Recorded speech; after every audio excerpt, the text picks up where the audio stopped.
ఒక్కొక్క నామం చదువుతుంటే ఒళ్ళు పులకించిపోవాలండి. ఫలితాల కోసం చదవకూడదు. ఫలితం అనేది పక్కనెట్టేస్తే పారాయణ ఎంత అందంగా ఉంటుందో వదిలిపెట్టలేరు మీరు దాన్ని. మళ్ళీ చదువుతారు.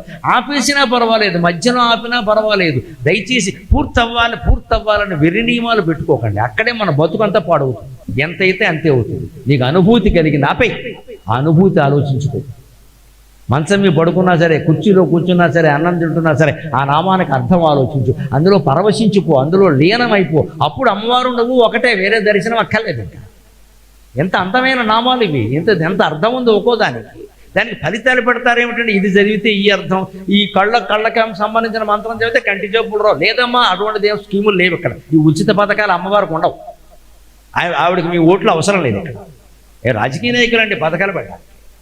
ఆ కళ్ళ సౌందర్యం, ఆత్మ సౌందర్యం, వేదాంతం అది తెలుసుకోవాలని చెప్తున్నా తెలుసుకోవడం మానేసి ఈ గోల ఏమిటండి?